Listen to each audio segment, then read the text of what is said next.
Assalamualaikum warahmatullahi wabarakatuh. Om Swastiastu, salam nano budaya, salam kebajikan, salam sejahtera bagi kita semua.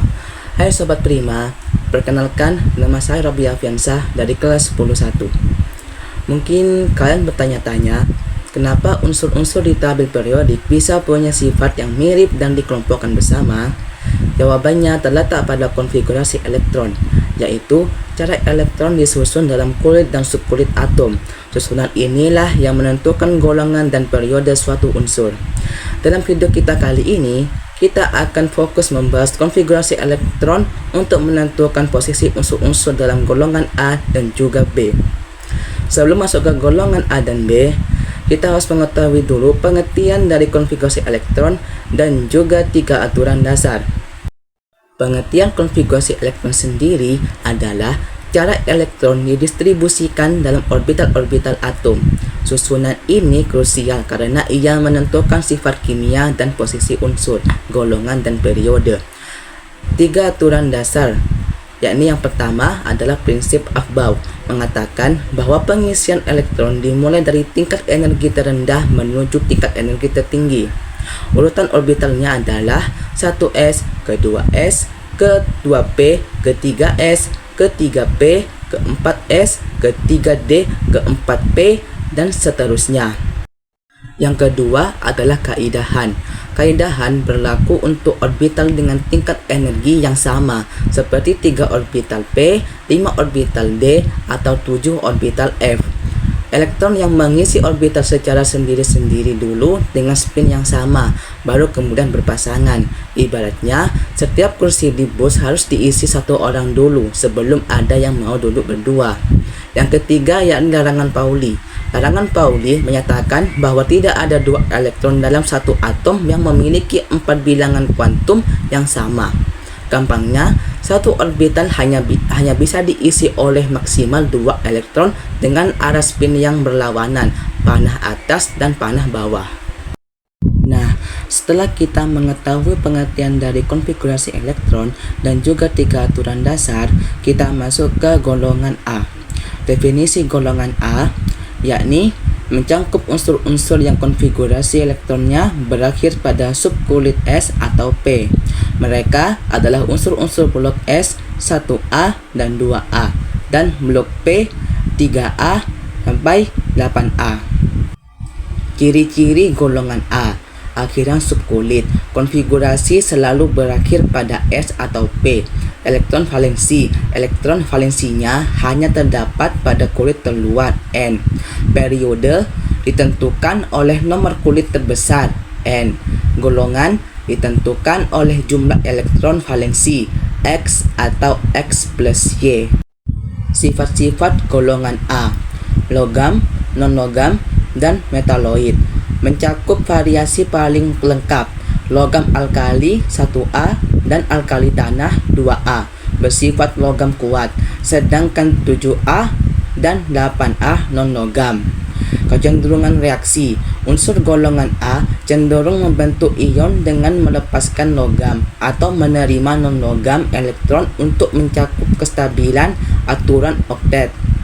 Contoh 12 Mg magnesium. Konfigurasinya yakni 1s pangkat 2, 2s pangkat 2, 2p pangkat 6, dan 3s pangkat 2. N terbesar yakni 3, jadi periode ketiga. Elektron valensinya yakni 2, jadi termasuk golongan 2A. Golongan B. Definisi golongan B dikenal sebagai unsur blok D. Mereka dicirikan oleh pengisian subkulit D yang terletak di kulit bagian dalam, yaitu N-1D. Ciri-ciri golongan B: akhiran subkulit. Konfigurasi berakhir pada D. Elektron valensi. Elektron valensinya melibatkan 2 subkulit terluar NS dan N-1D. Periode ditentukan oleh nomor kulit terbesar N, biasanya pada subkulit S. Golongan ditentukan oleh jumlah elektron di NS dan N-1D, X plus Y. Sifat-sifat golongan B: sifat logam. Hampir semua unsur golongan B adalah logam keras dengan titik didih dan leleh yang tinggi.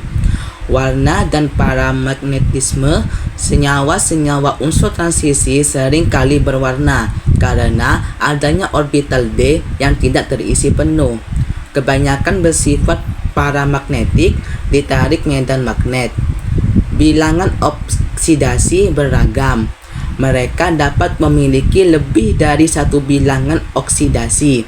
Contohnya besi bisa Fe pangkat 2 plus atau Fe pangkat 3 plus.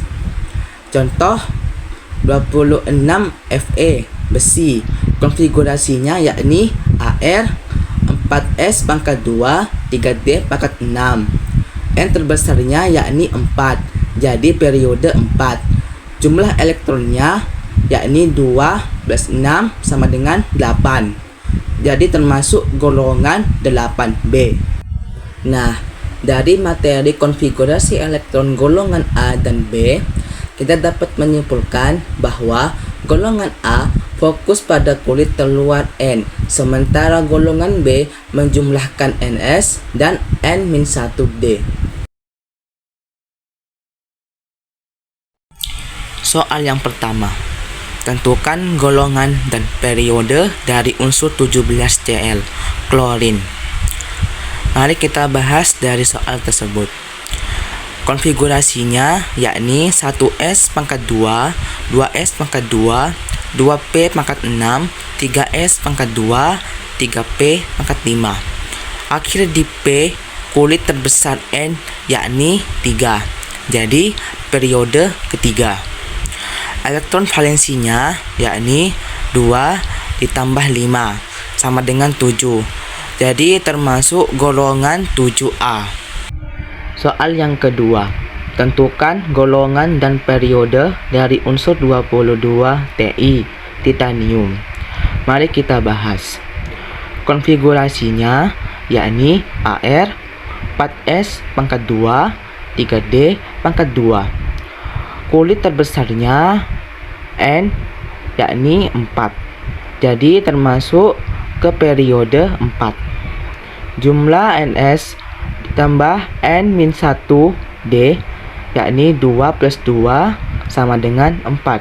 Jadi termasuk ke golongan 4B. Soal yang ketiga, tentukan golongan dan periode dari unsur 29Cu, tembaga. Mari kita bahas. Tembaga mengalami promosi elektron untuk mencapai kestabilan D pangkat 10. Konfigurasi stabilnya yakni Ar 4s pangkat 1 dan 3d pangkat 10. Kulit terbesarnya N yakni 4. Jadi termasuk ke dalam periode 4. Jumlah Ns ditambah N-1D yakni 1 tambah 10 jadi 11.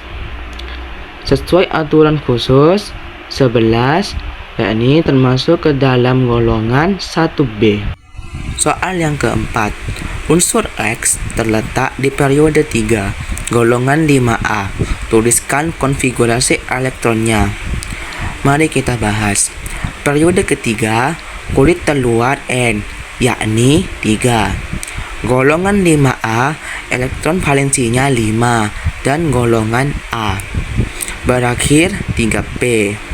Konfigurasi valensinya yakni 3s pangkat 2 dan 3p pangkat 3. Konfigurasi lengkapnya yakni 1s pangkat 2, 2s pangkat 2, 2p pangkat 6, 3s pangkat 2, 3p pangkat 3. Unsur tersebut termasuk fosfor 15p. Soal yang kelima, unsur Y terletak di periode 4, golongan 2B. Tuliskan konfigurasi elektronnya. Mari kita bahas. Periode keempat, kulit terbesar N yakni 4. Golongan 2B. Jumlah Ms ditambah N-1D adalah 12. 4S pangkat 2, 3D pangkat 10. Konfigurasi lengkapnya: AR 4S pangkat 2, 3D pangkat 10. Unsur tersebut adalah seng 30 ZN.